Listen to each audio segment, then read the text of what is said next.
Surely one of the most disgusting Resident Evils, and also surely one of my favorites. Today I'll be 100%ing Resident Evil 7 Biohazard. Since Steam does not separate DLC achievements from main game achievements, this will take a while, because Resident Evil 7 has a lot of DLCs, including but not limited to one of the hardest achievements in the series, An Ethan Must Die. But that's future Bun Inspector's problem. Current Bun Inspector is going to start with the main game. The best way to go about this is in 3 playthroughs. The first run will be on easy and is mainly for story, collectibles, and all of the miscellaneous achievements. The second run will also be on easy and will be for the speedrun, no heal, and no item box achievements. Third and final run will be on Madhouse, the hardest difficulty in the game, and will require me to collect all the Pelican coins again since they have different locations on this difficulty. Let's get started. Our faceless protagonist is one Ethan Winters. And I don't mean faceless in so much as we're in first-person perspective, so we never get to see his face. My man is literally without face. Ethan is a new character to the series, and he also is present in Resident Evil 8. Ethan's wife, Mia, has been missing for the last several years and is presumed dead. Until one day he receives an incredibly vague and cryptic email from someone claiming to be Mia.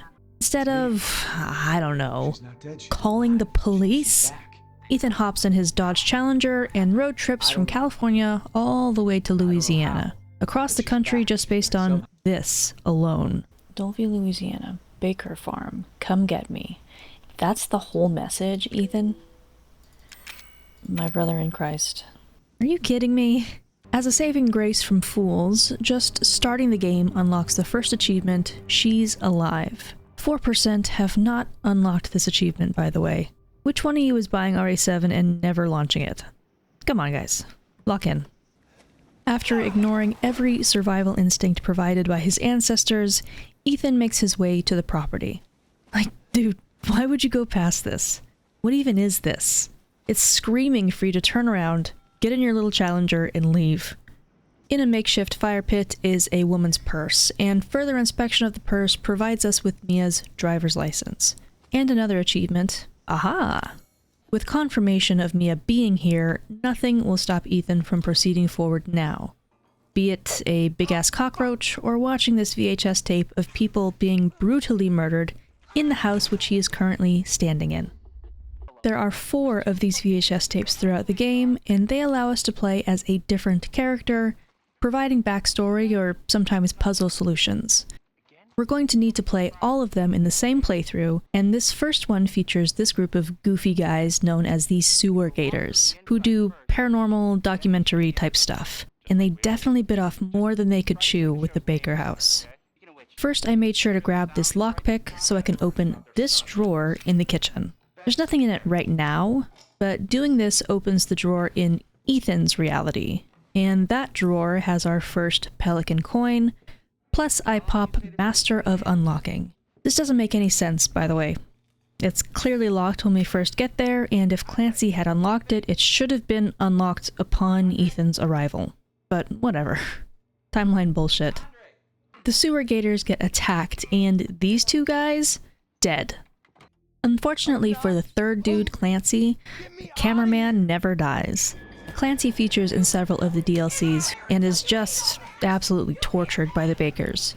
So keep him in mind for later. Poor guy. Through the secret door, into some swamp water, we get a face-to-face meeting with Andre. Oh hey, Andre. Past that lovely encounter is my beloved wife, trapped in a cage. Despite all her rage. On the table I find bolt cutters, along with the trickiest note in the game. I need to collect all of the notes in a single playthrough to unlock The Devil is in the Details, and this note is a sneaky little guy.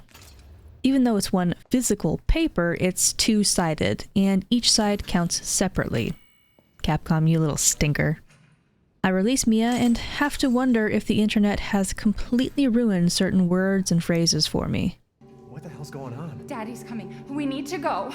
Daddy? We need to go now! Mia seems incredibly confused, jittery, and paranoid. And she has a very good reason. I turn my back on her for 1 second and she gets grabbed. After making my way upstairs, there's a rap-tap-tapping upon my basement door where I'd just come from. I hate to say this, but something seems to be wrong with my wife. Love of my life, is that you? Don't hiss at me, Mia. It makes me upset when you do that.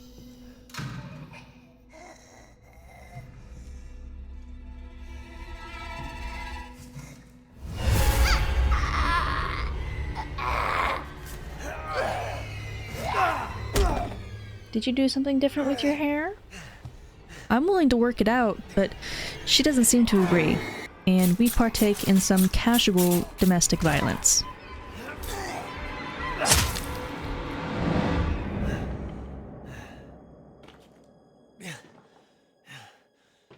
Now super bummed and widowed for the second time with the same wife, we receive a phone call from a lady named Zoe, who tells us that and the only way to get out of the house is through the attic. We have to pass by Mia's body and, Choosing to compartmentalize that for the moment, we proceed on grabbing the fuse and powering on the drop-down ladder to the attic. We have another lover's quarrel with our miraculously healed wife. Ethan, it's okay. It's okay, it's me. I know you didn't mean to hurt me. You shouldn't have done that! It fucking hurts!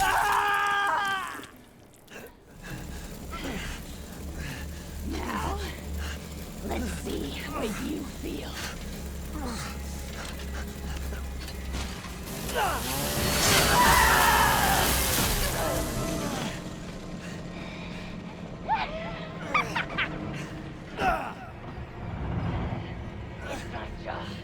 You know, I hate to say it, but I think it's time to leave. Mia seems, content here, so let's just grab our severed hand and blow this popsicle stand. But nothing can ever be that easy, and we have to kill our wife again. Her third death! Where does it end? And just when we think we might get out... Welcome to the family, son.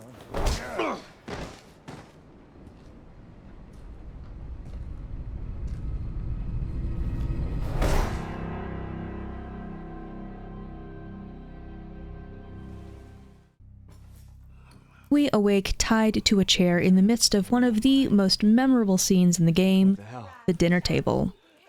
We get a crash course in the Baker family. Who are all you people? Lucas, the psychopathic son, Marguerite, the high-strung matriarch, and Jack, the uncompromising patriarch. We've already previously met the daughter, Zoe Baker, who seems to be the only one unaffected by whatever is going on here. And there's Grandma. She's not much of a conversationalist, but she has a beautiful singing voice.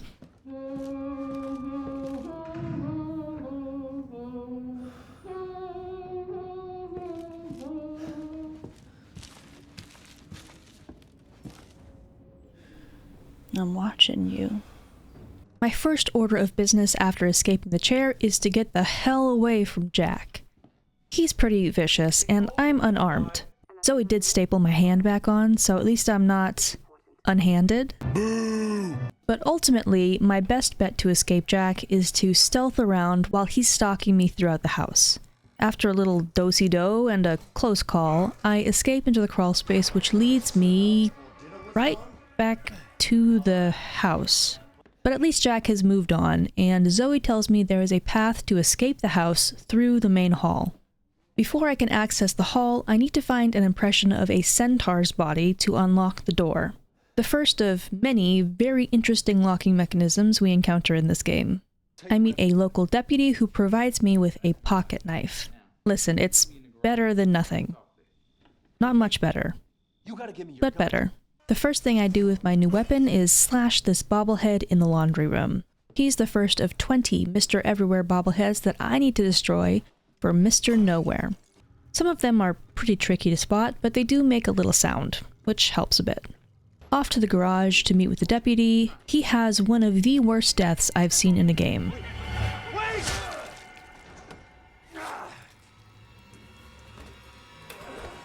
I hop into the car and try my best to run Jack over.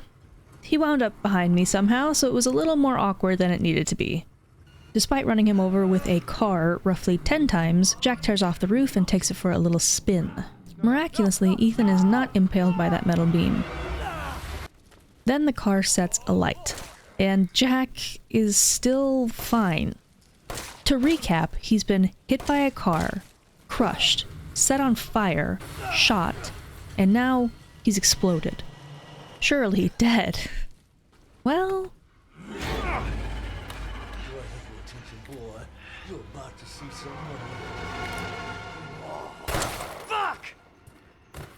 Okay, so while none of the other things killed him, we're supposed to believe that shooting himself one time did? Sure, Jan. Whatever. Now with the centaur body, I head into the main hall for the first time. The main hall is pretty big, and there's a lot of stuff I gotta be sure to do in here. Read some files, collect my coin, stab a bobblehead, put an incorrect item on the shadow plinth for nice try, and speak with Zoe again. Did my daddy give you a hard time? She gives me my next quest, to make it out to the yard, which requires 3 separate heads of Cerberus to open the door. Again, a fascinating key system. So, I make my way around the house picking up dog head statuettes.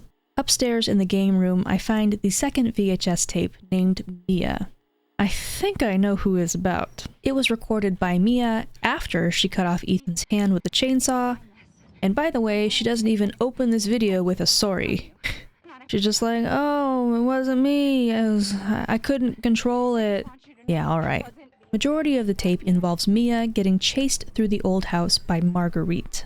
If I can properly stealth around her for the whole tape, I unlock Can't Catch Me. There's also this super creepy little girl. Here, Mommy. Who the hell is that? Mommy? Me? I don't think so. Despite Mia pulling out her best karate moves, damn, kicked her in the fucking face. The video ends with her being recaptured. I later pick up a wooden statuette, which I can use to open shadow pathways. Again, fascinating keys. Who builds this shit? And oh, looky who's here. Is anyone surprised? Jack basically misdirects me from here on out, stalking me around the house while I cannot permanently kill him. In order to cope, Ethan turns to drugs, which is of course to say psychostimulants.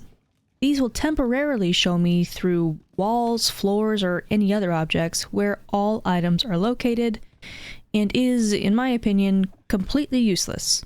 Like, why do I need this?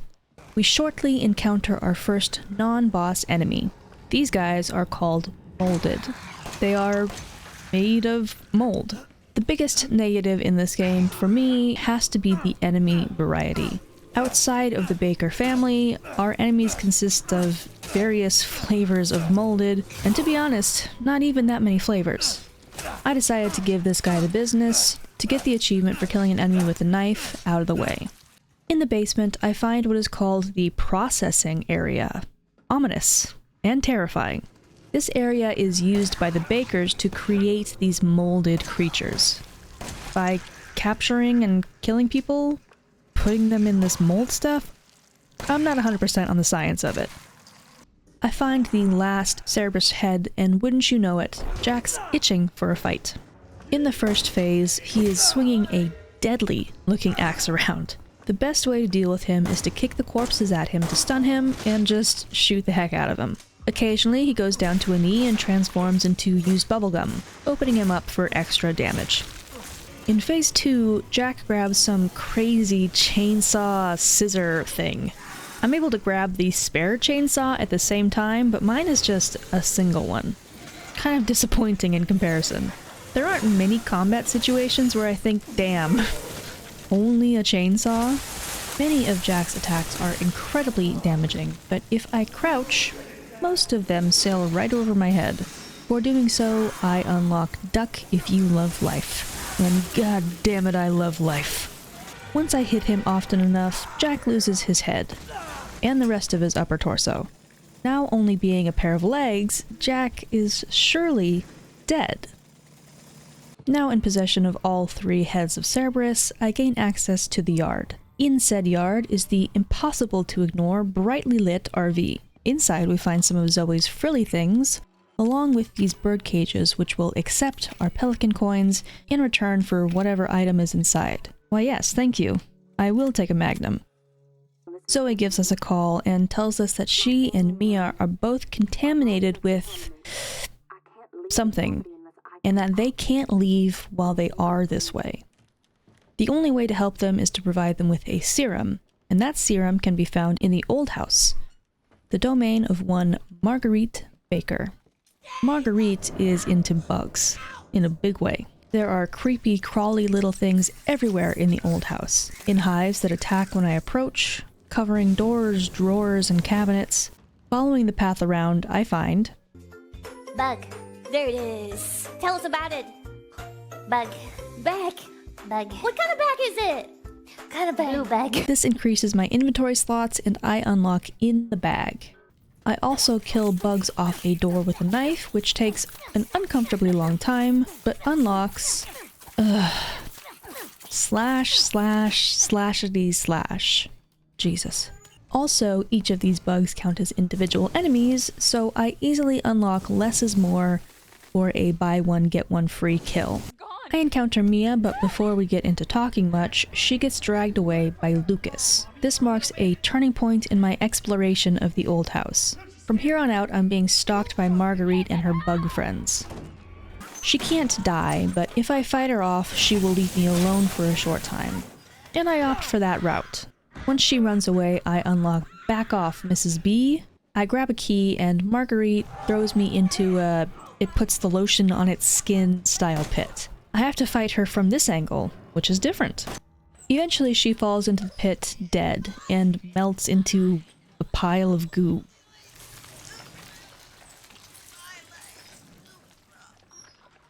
My watch thing notifies me that I'm near the serum, and I open this case to find some desiccated alien thing.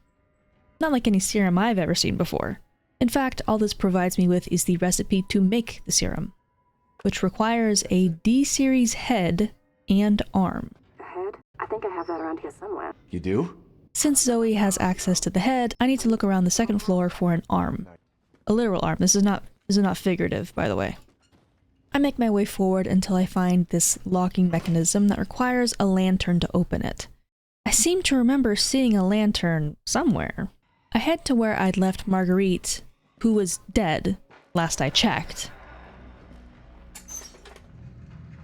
I follow her into the greenhouse for our final fight, and she has transformed into a grotesque amalgamation of woman and bug. Her weak point is now located here. Awkward. Marguerite is a bit of a bitch, crawling in and out of walls, ceilings, and fireplaces, disappearing completely at times to give birth to bug nests somewhere in the fighting arena. Better not be birthing no babies, I'm gonna be pissed. And she also has an achievement that gave me a little bit of trouble. She has one particular move where she leaps directly at Ethan, and the achievement requires me to shoot her out of the air while she does this. Half the trouble is identifying when she's about to do it. But I found that she always did this creepy head turn before she leapt, so as long as I'm fast enough, I unlock Fly Swatter. After a few more crotch shots, Marguerite turns to stone and crumbles away, revealing the lantern inside. Just fucking stay dead, okay? I take the lantern back to the lock, and past the door, I find... a kid's room? It is creepy, dark, and covered in mold, and things are moving randomly. Oh yeah, and there's this. Stay away. Through a secret door, I find the requisite D-series arm, and make my way back to the RV to meet with Zoe.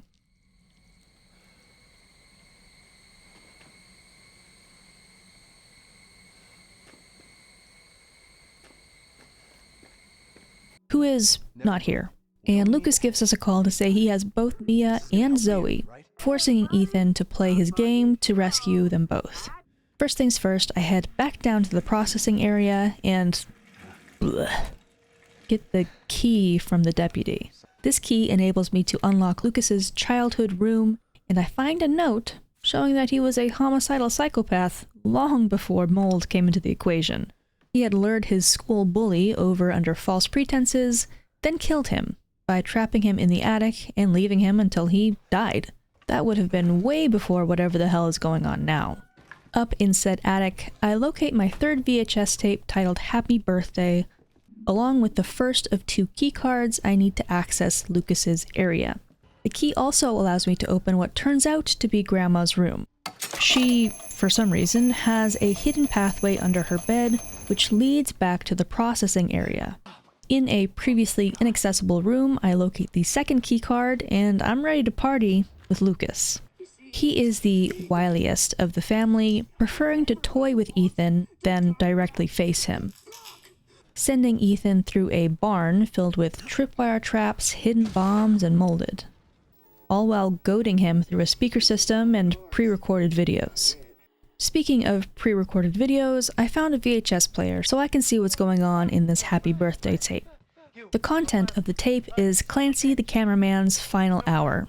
Lucas traps him in a puzzle room, requiring him to go through and figure solutions to get a lit candle onto this birthday cake. Part of the solution requires pulling this winding key from a barrel of oil in order to power a clown for a password. Hey, I've heard this call before. I'll bet you have. But once the key is pulled from the barrel, oil goes everywhere. All over the floor and all over Clancy. When the candle is placed on the cake explodes, setting fire to the oil. Thus the room and Clancy go up in flames. Once I know the solution, it's easy enough to go back through the tape and finish it under 5 minutes to unlock Out Before Dessert. Lest we forget, Clancy is featured in several of the DLCs, where he goes through hell and back to try and escape the bakers. So he survives all of that, only to die of immolation. One of the unluckiest guys in the series. Lucas puts Ethan into the same birthday trap since it worked so well last time. Considering that I already got the password through Clancy, there's no need to pull the winding key out of the oil keg. So although the cake still explodes, there is a significant lack of fire. Frustrated by Ethan not being well done, Lucas takes a last-ditch effort by throwing dynamite into the room. Once that fails, Lucas decides to run. Little coward that he is, and we never see him again in the main story. Now in possession of both ingredients necessary to make the serum, we go and release Zoe and Mia. Zoe crafts the serum. I have no clue how or where she got those needles from. Our success is marred by the appearance of Jack friggin' Baker. Damn, what's up, Daddy? I missed you. It's been at least 2 hours since I killed you last. You look different. Is that a new outfit? If you're ever playing a Resident Evil and you're not sure where your opponent's weakness is, 99% of the time the answer is eyeballs. Jack refuses even the concept of death, so ultimately I have to use one of the serums on him. But now, the math isn't mathing. There's too many women, not enough serums. There are 2 endings to RE7, and this decision right here is the only thing affecting that ending. Do I save Zoe, or do I save Mia? While I don't know Zoe, I'm a bit cross with Mia. That's mostly a joke. In fact, I picked Zoe here because that decision causes me to fight Mia an additional time later, a fight which does not happen if I save Mia. Since I would rather skip that fight on the higher difficulty run, I may as well do it now. We have a mopey boat ride with Zoe, and there is a suspiciously out-of-place ocean liner in the middle of a swamp. We capsize and fade to black. When we regain consciousness, the Skull and Bones character creator shows that we are now playing as Mia. We see Ethan get taken by the mold, so we head into the ocean liner to save him. Mia gets flashbacks as she's exploring the ship, hinting at some catastrophic creature being released and ruthlessly destroying everyone on board. We come face to face with the catastrophic creature in question. A child. Her name is Evie. and she seems to be under the impression that Mia is her mom. Evie has us take a seat and watch the last VHS tape in the game, which shows that Mia had an entire secret life that Ethan knew nothing about. In fact, she is a secret operative working as Evie's handler for a covert international crime syndicate called the Connections. The Connections created an E-type bioweapon using some freaky mold, which they acquired from an equally freaky lady named Miranda. We won't meet Miranda until Resident Evil Village, but it's worth mentioning her here so you can understand some of the ties between 7 and 8. Anyway, that E-type bioweapon is this small girl, Evie. She's hardwired to think that Mia is her mother as a safety protocol, making it so she is unlikely to attack Mia directly, but none of that prevents her from injuring everyone else around her or landlocking the ocean liner in a Louisiana swamp when she has a fit. Plus, it also has the side effect of Evie being completely obsessed with the concept of family, doing absolutely anything to have one. Even, say, take over every member of the Baker family to make them play house with her and her mold friends. Mia is pretty tired of the nonsense. It's been several years that she's been dealing with this, so she flat out tells Evie that they will never be and were never a family. Upsetting the child monster so directly to their face is a bold choice. We proceed, still looking for Ethan, but now with the added bonus of having to fight off a bunch of molded. There is one more achievement I need to get before getting off the ship. That's a spicy meatball, for attaching a remote bomb to an enemy and detonating it. This is a little bit tricky, and I definitely wasted a lot of time on it, so I'll just tell you the secret. You need to get grabbed by molded while you have the remote bomb in your hands. It then acts like a defensive item and Mia will shove it into the molded's mouth. Kaboom! Eventually I find Ethan stuck to a wall like a used piece of gum. During all of this, Ethan has been having a therapy session with the now unmind-controlled Jack Baker and Zoe in this dream-walking version of the Baker living room. This is, at a glance, very strange. Like, why Jack and Zoe? Maybe Lucas isn't here because he's still alive and under Evie's control, but technically Zoe is alive and infected too. And if Jack is here unaffected by Evie because he's dead, where's Marguerite? I'll give my theory on this scene later during the DLC section, but just keep it in mind for now. Mia pulls Ethan off the wall and gets overtaken by Evie. And like I said, she's really pissed that I picked Zoe to save. This forces Ethan to have to kill his wife for, I've lost track, the third or fourth time. But different from the previous times, Evie is mad at Mia and doesn't make any effort to regenerate her. She crumbles to dust and is dead. For real this time, I promise. Ethan makes his way out of the ship and winds up in this mine system, which was previously used by the Connections. Lucas has also clearly been here, just based on the overwhelming amount of traps and bombs. Hey, that's weird. What does Lucas have to do with the Connections? Well, turns out that Lucas has been working with the Connections for a while now, feeding them regular updates on Evie and her behavior in return for them freeing him from Evie's mind control. So all of this fucked up stuff Lucas has done, he just does it for the love of the game. He's had free will almost this whole time. In this room I find the final file, along with the necrotoxin that I need to kill Evie.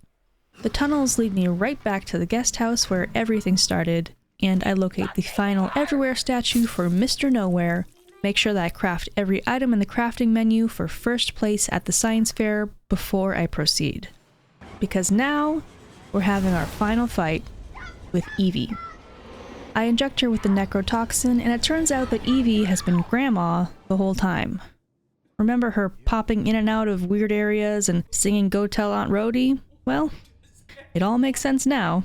As per usual in this game, she just refuses to die, turning into this horrifying abomination. She drags Ethan outside, and he gets thrown a weapon by a kind stranger. How did you get this number? It's the cavalry, arriving late as always. not one to look a gift horse in the mouth, I take the gun and put Evie down, for good.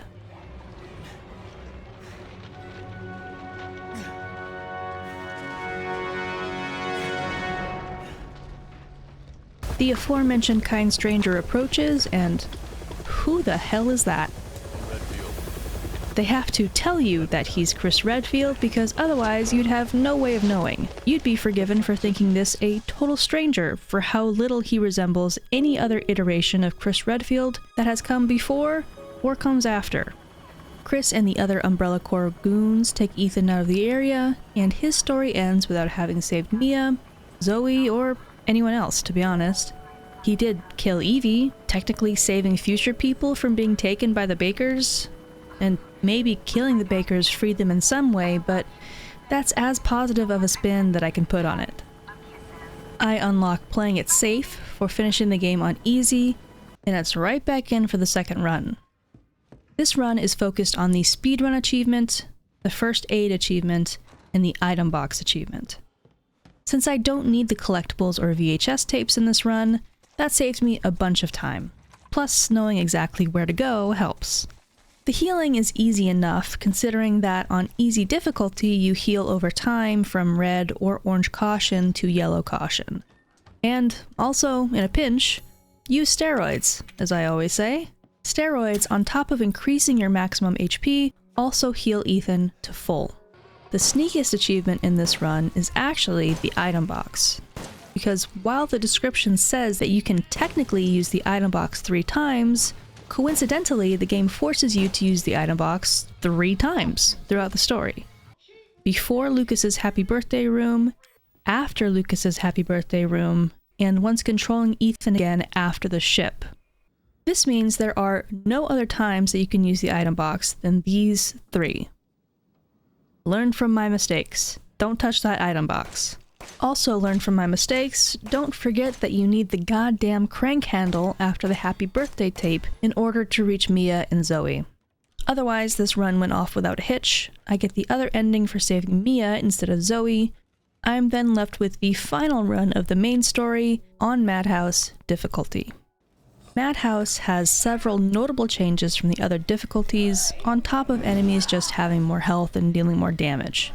Saving is also limited to using cassette tapes that I find around the property. Enemies are more aggressive, they can spot me easier and move faster. Item spawns are moved, and some items don't spawn at all, while enemy spawn locations are different. It's all carefully designed to subvert expectations of players who have previously experienced the game. And actually, I enjoyed it. Beyond the challenge, it was like experiencing the game for the first time again, and was actually a breath of fresh air after the 2 previous back-to-back runs. Not to minimize the challenge, it was damn hard. Compounded by the fact that I had to spend way more time exploring the property that I was comfortable with, since I had to collect all of the pelican coins again in Madhouse. Because much like item and enemy spawns, the coins are all located in different areas, and I need them all for Mad Pelicans. Oh god! What the hell? For finishing Madhouse difficulty, I unlock Who's Your Daddy Now? It's me. I'm the daddy. With all of the achievements for the main story completed, it's time to delve into RE7's 8 DLCs. 8. There's 8 of them. My plan for organizing this is I will start with the canon DLCs and I will end with the non-canon DLCs. Starting with the DLC which takes place just seconds after Umbrella rescues Ethan, Not a Hero.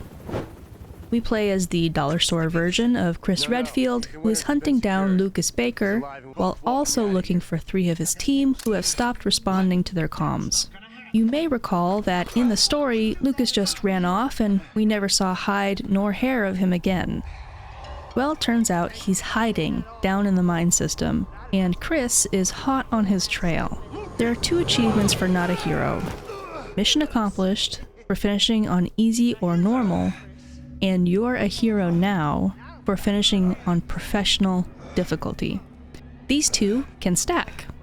So I decided to do a single blind playthrough on professional difficulty. What could possibly go wrong? Boy, howdy. Hello, gentlemen. Mental Gin, how you doing? I'm going to, pass you, if you don't mind. I'm going to go upstairs. Thank you.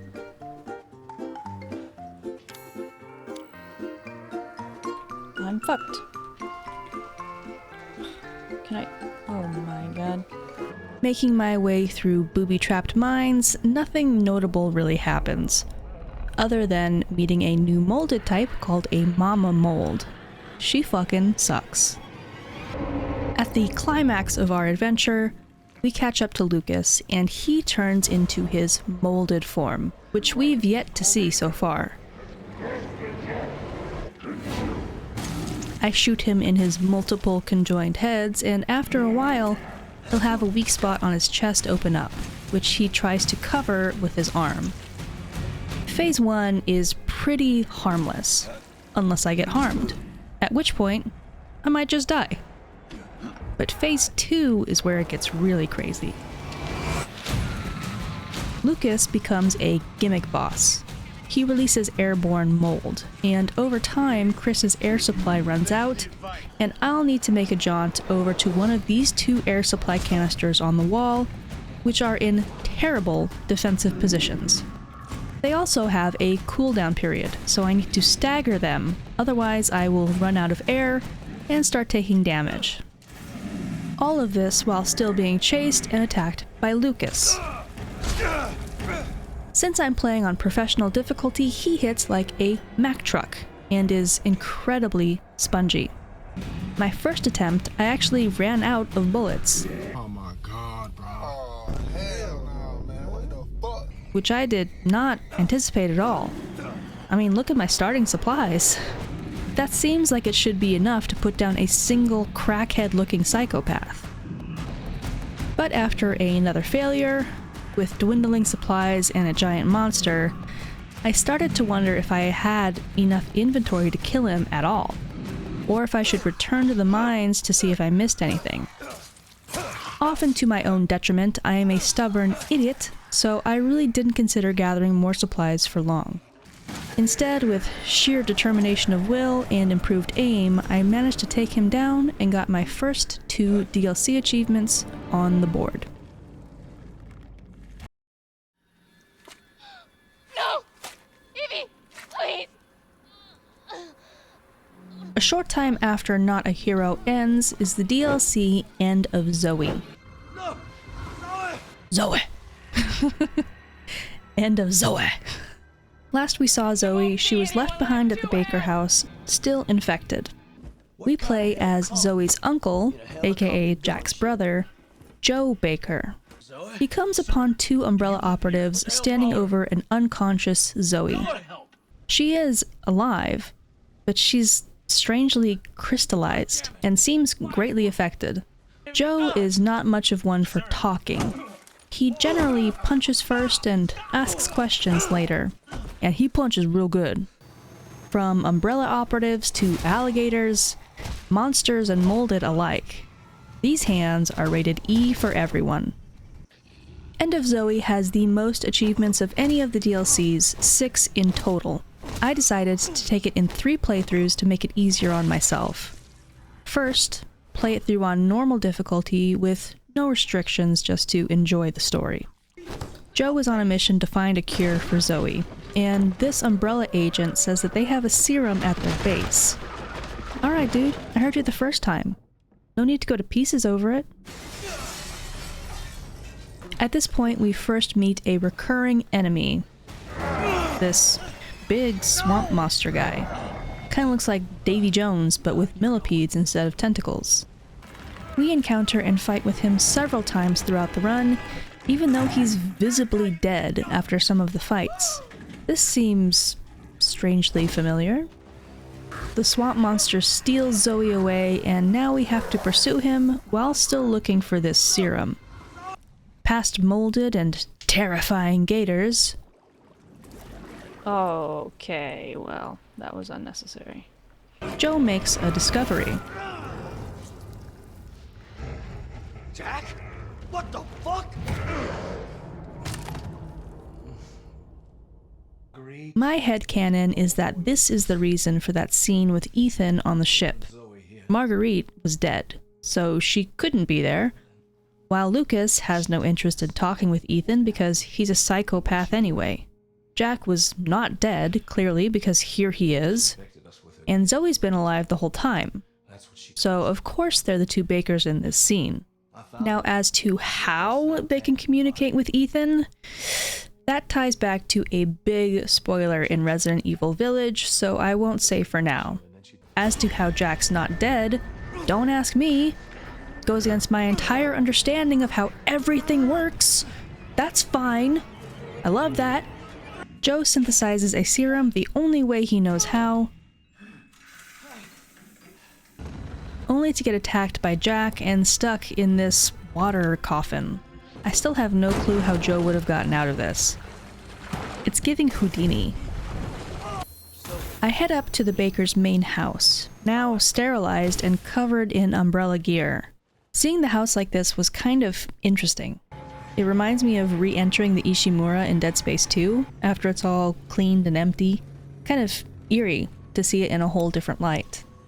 Joe finds this super-powered gauntlet that he can charge up for a super punch, and it's time for the final showdown against Jack. Although I think I've already had a final showdown against Jack, like, 5 times. It's the farewell from the family, brother.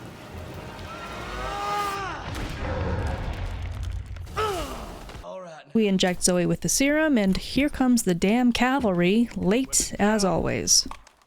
She makes a full recovery with the added bonus of that gray hair color that everyone was into a few years ago. In this first playthrough, I unlock Queenberry rules for giving a molded a 4-piece, promise kept for finishing End of Zoe on easy or normal, and Swamp Warfare for stealth killing 5 enemies. Also extremely important, for finishing the game on normal difficulty, I unlock an alpha version of the Super Gauntlet which I can access from the item box. This is going to be critical to help me complete the only guns you need for finishing the DLC on normal or Joe Must Die difficulty, with only your onboard weaponry. No guns, no spears. The Charge Gauntlet doesn't void this achievement, thank God, so I leaned on it heavily for my second playthrough, which I did on normal because I'm not mental. The only real hiccup I encountered, besides the fight with Jack taking 15 years, was the gators.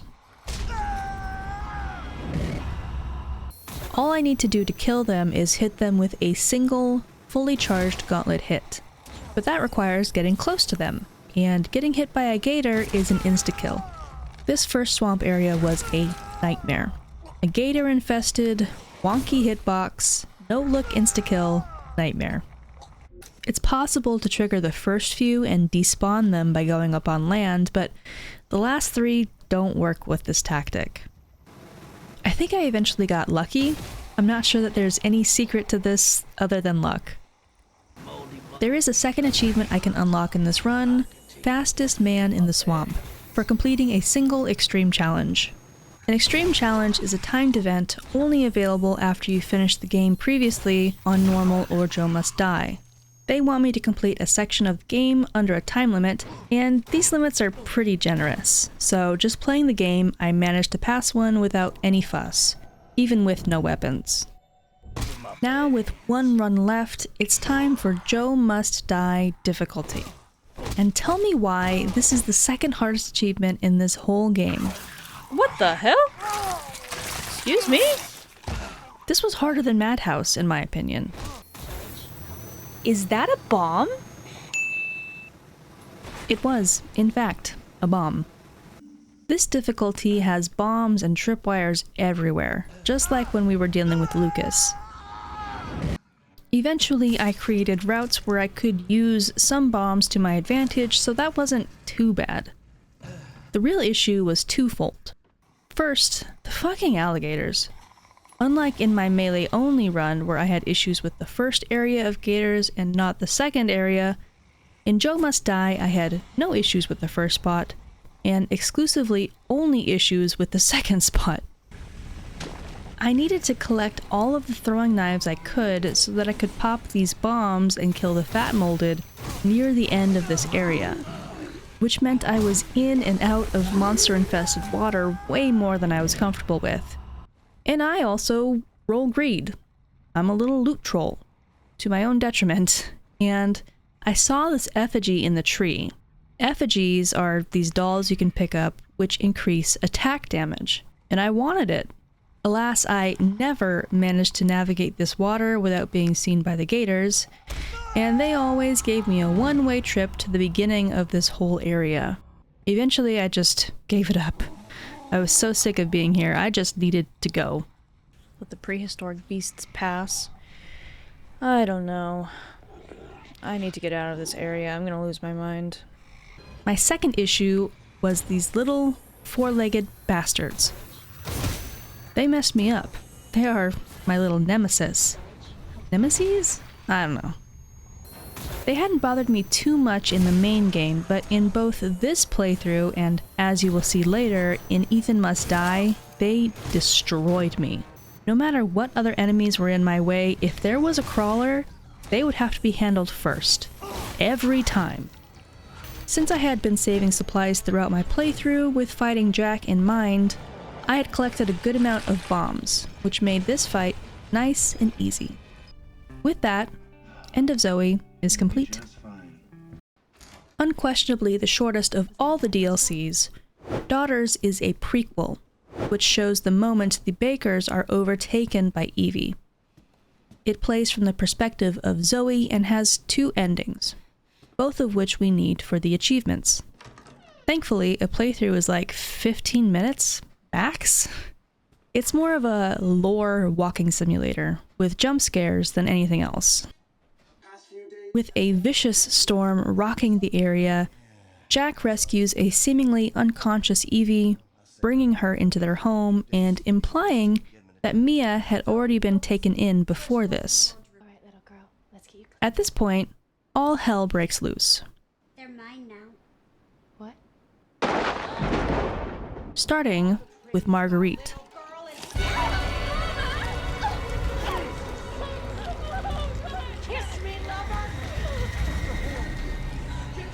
Once she's left alone with Jack, he is inevitably infected too.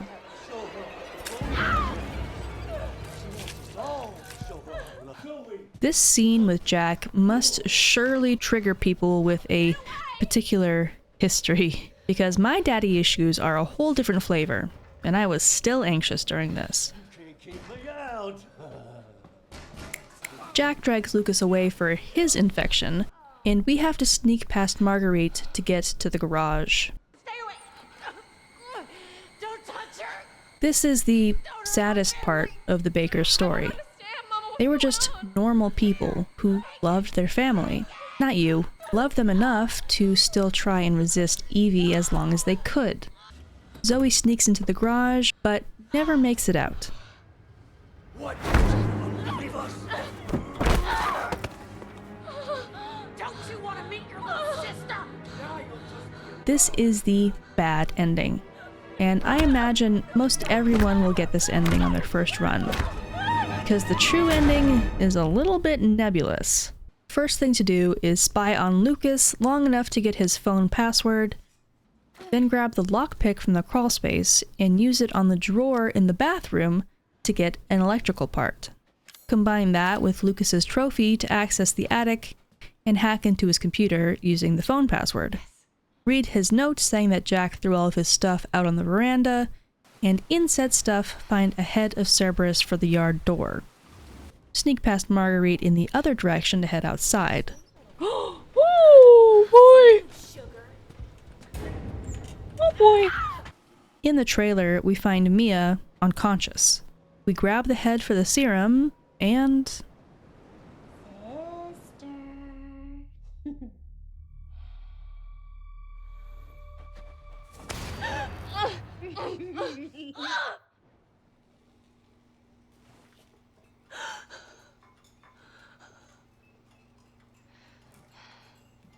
I think I fell asleep. Well, well, now look who's decided to join us. Wake up and smell the shitty coffee, Zoe. Lucas. You okay, dear? There was a lot of excitement from that storm last night. I'm fine. I had the weirdest dream last night. There was this little girl. Well, now, after breakfast, Lucas and I are going to have a look around and see if the storm did any damage. You two should have a look around the house.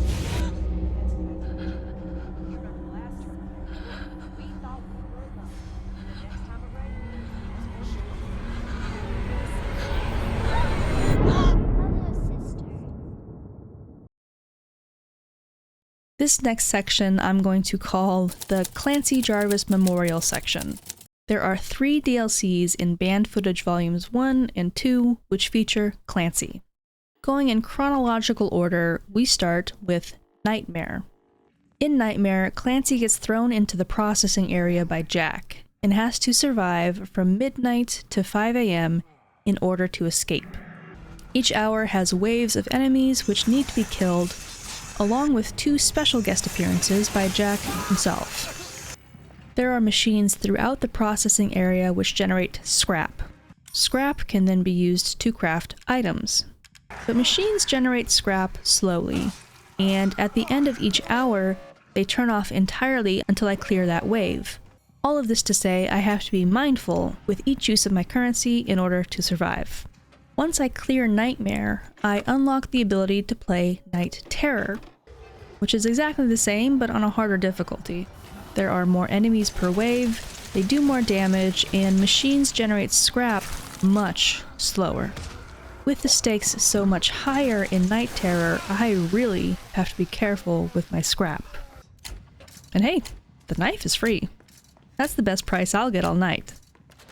For the majority of my Night Terror run, I used only melee, until I reached the wave with Fat Moldeds, at which point I caved and bought the machine gun under extreme duress. I decided to not open doors to other areas of the map because I just didn't need more variables to handle. In the starting area, I knew exactly where everything was and where I could kite enemies around. Clearing Nightmare and Night Terror, I unlock Dead by Dawn? I'm Ron Burgundy? And Sleepless in Dolby. After escaping the processing area, Clancy gets taken again by Marguerite and handcuffed to the bed up in Grandma's room. If this wrist shackle was padded, we might be having a different kind of discussion. Alas, Marguerite just wants Clancy to eat. But all she serves him is some unidentifiable part of an unknown creature, so he isn't too keen. I do have to force him to try, though, because there is an achievement for collecting 3 rats in one run of bedroom, and one of these desiccated little guys is hidden under the food in plate number 2. Yummy! Clancy breaks free from the wrist shackle, which honestly was really not that hard. And I then have to find a way out the door that we know is hiding under the bed. But every time I find a piece of the puzzle, some loud sound will happen and alert Marguerite that I'm moving around. I then have a short amount of time to put the room back how it started and hop back into bed. Once I navigate the puzzles and remember to equip the knife so this doesn't happen... Oh!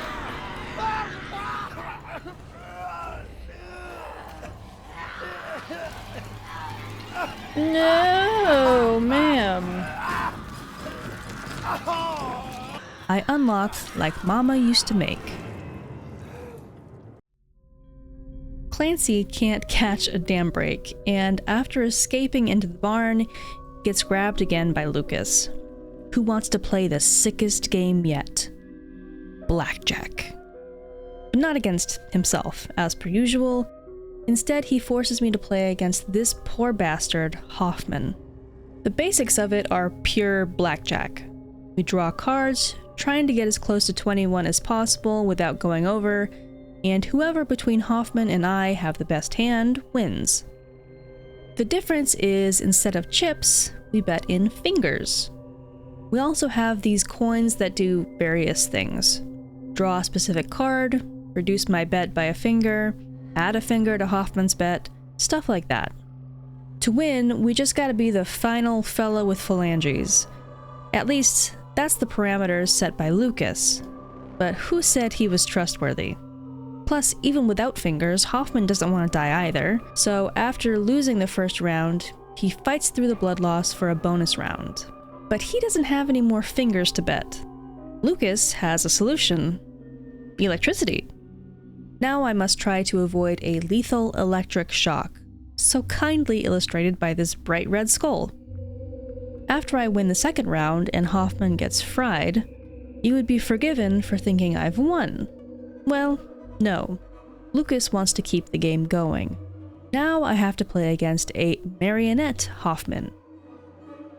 Instead of electricity, now we have a wheel of knives shoved in our face, and we bet in inches, getting the wheel closer and closer to my dome. In this round, I got a coin called Love Your Enemy. This is very important, do not forget it. Right at the precipice of victory, Lucas cheats. Who could have seen that coming? He gives himself exactly 21, gives us the lowest score possible. We cannot draw cards through any means, but we can make Lucas draw a card. Remember? Even though he has the perfect hand, Love Your Enemy will still draw him a card, putting him over 21 and winning me the game by default.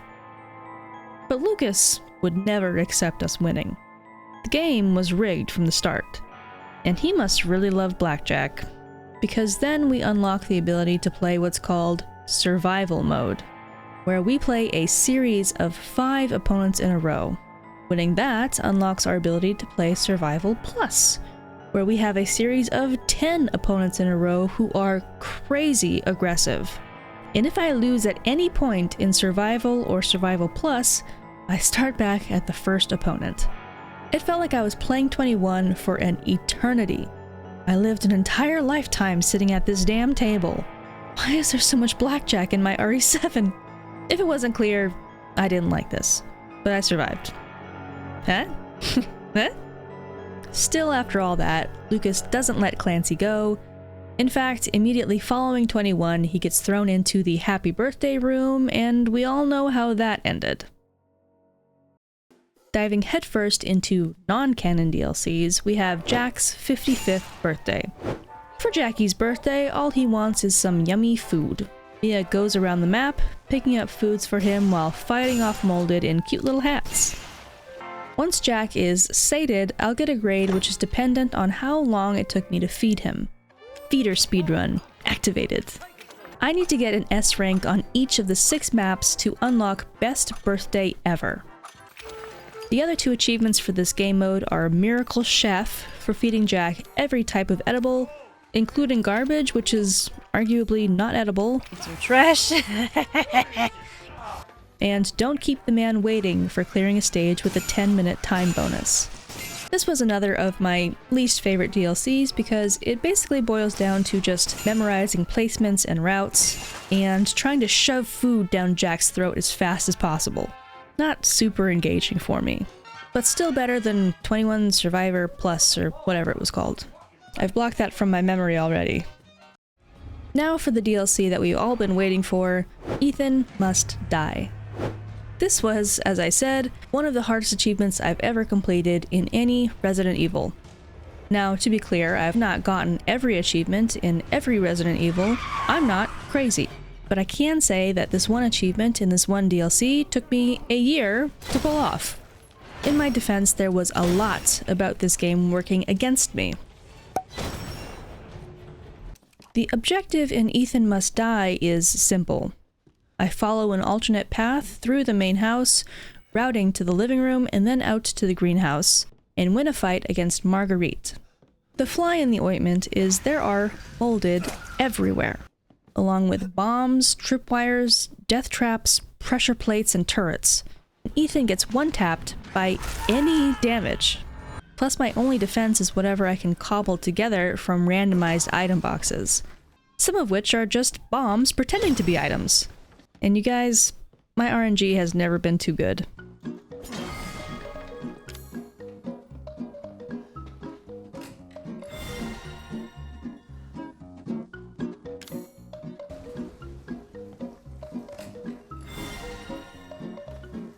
I struggled mightily between my inability to manipulate the Molded AI with any consistency. Isn't there 2 of them?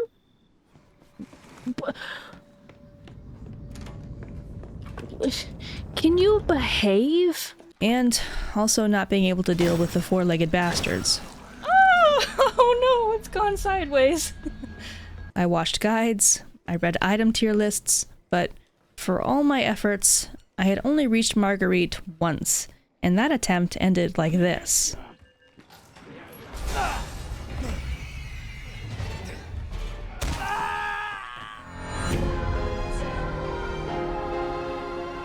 I eventually worked out a route I liked, learned to utilize the traps against my enemies, and could identify a bomb item box from 50 paces. Eventually, I could get the greenhouse key from the living room consistently, but I can't even tell you how many of my runs got cut short by my true endgame boss, the damn four-legged crawlers. Actually, I can't even tell you how many runs I had. There's just way too much footage to scrub. I don't have time for that. Anyway, the rest of the run, I'm mostly able to avoid the crawlers. But these two in the hallway require killing, and I'm not very good at killing them.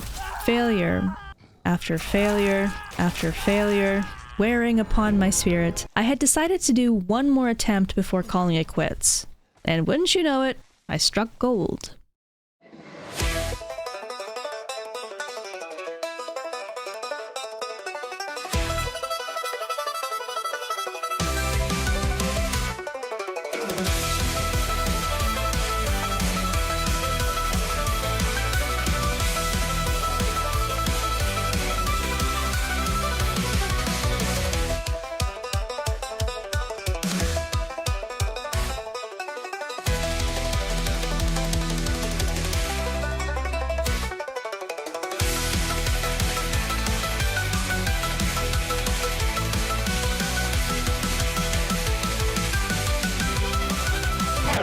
No, Kayla. Wow.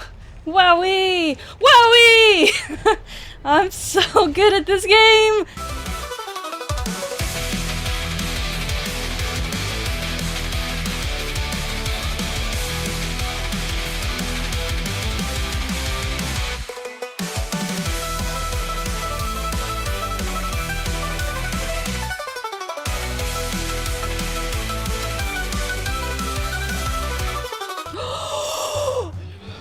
Oh! You guys!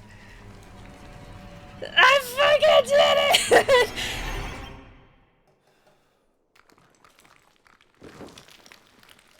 Definitely wasn't shaking. What am I, a bitch? My final achievement popped, and I have successfully 100%ed Resident Evil 7 Biohazard. As I mentioned in the beginning, RE7 is one of my favorites in the series, and 100%ing it hasn't changed that stance, despite playing it so many times in a row.